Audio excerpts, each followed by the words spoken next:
Hello guys, कैसे हैं आप सब। उम्मीद करता हूँ आप सब बहुत अच्छे होंगे। और आज की जो वीडियो है वो आप लोगों के लिए बहुत इंपॉर्टेंट होने वाली है, क्योंकि आज की वीडियो में मैं आपको बताने वाला हूँ प्रैक्टिकली जीएसटी पोर्टल पर एक कंपोजिशन स्कीम या कंपोजिशन लेवी में जो रजिस्टर्ड है पर्सन है उसकी रिटर्न फाइलिंग कैसे होती है और डैशबोर्ड किस तरीके से दिखाई देता है उसका। वो सारी चीजें मैं आपको जीएसटी के पोर्टल पे ही दिखाने वाला हूँ। तो चलिए जी, without wasting our time let's start our video right now. तो देखिए जी, आपके सामने ये हमारी स्क्रीन है जिसके ऊपर मैंने आपको, तो हम है पोर्टल पर, जीएसटी पोर्टल पर, और हम जाएंगे इसकी फाइल रिटर्न के अंदर। तो फाइल रिटर्न के अंदर जैसे ही जाएंगे, यहाँ पर आपसे पूछता है सबसे पहले फाइनेंशियल ईयर, क्वार्टर और पीरियड। तो हम जो है पीरियड सिलेक्ट करेंगे जुलाई टू सितंबर वाला। और आपको ये बहुत अच्छे से पता होगा कि जीएसटी के अंदर कंपोजिशन स्कीम में अगर कोई रजिस्टर्ड पर्सन है तो उसकी रिटर्न जो होती है वो जाती है क्वार्टरली। कैसे जाती है साहब? क्वार्टरली। तो क्वार्टरली रिटर्न हम भर रहे हैं और पीरियड क्या आ जाएगा हमारा? जुलाई टू सितंबर वाला आ जाएगा। देन हम सर्च पर क्लिक करेंगे और यहाँ पर हमारे पास डैशबोर्ड ओपन हो जाएगा। नॉर्मल जो रेगुलर डीलर होता है उसके अंदर यहाँ पर आपको दिखाई देता होगा जीएसटी R1, 2A, 2B, ये सारी चीजें दिखाई दे, 3B।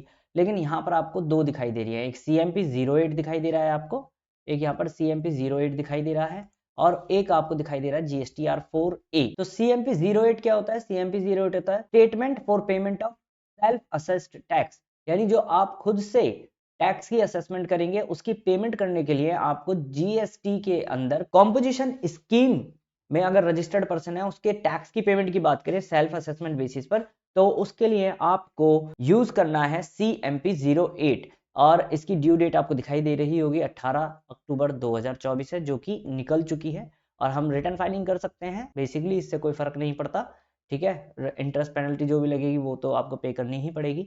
उसके अंदर फिर अब हम क्या करेंगे, अब देखो ये प्रिपेयर ऑनलाइन का ऑप्शन आ रहा ना, इसमें मतलब ऑफलाइन मेथड का कोई सिस्टम नहीं है, जबकि GSTR1 भरते वक्त हमारे पास ऑफलाइन यूटिलिटी होती है।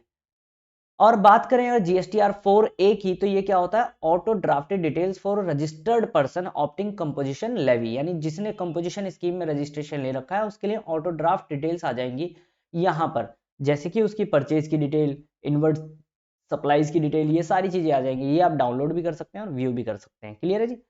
उसके बाद साहब हम यहाँ पर CMP 08 को फिल करना सीख लेते हैं। कैसे करेंगे? तो हम प्रिपेयर ऑनलाइन पर क्लिक, और यहाँ पर आपके पास ये डिटेल्स ओपन हो जाएंगी।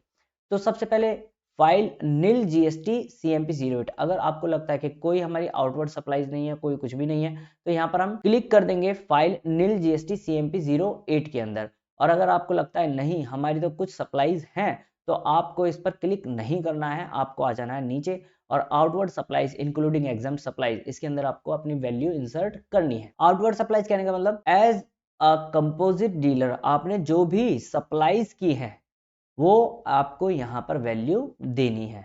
इनवर्ट सप्लाईज यानी जिस पर RCM एप्लीकेबल हो रहा है इंक्लूडिंग इंपोर्ट ऑफ सर्विस, तो यहाँ पर आपको वैल्यू देनी है। टोटल टैक्स पेबल आ जाएगा, आपका इंटरेस्ट वगैरह जो भी होगा वो आ जाएगा। देन इसको आप सेव करेंगे और प्रोसीड टू फाइल पर क्लिक कर देंगे। लेकिन अगर आपको नील की रिटर्न फाइल करनी है तो आप कैसे करेंगे? तो नील की रिटर्न फाइल करने के लिए आपको सिंपली इस टैब पर क्लिक करना है और यहाँ पर इसको यस कर देना है। ठीक है, और यहाँ पर इसको सेव करेंगे।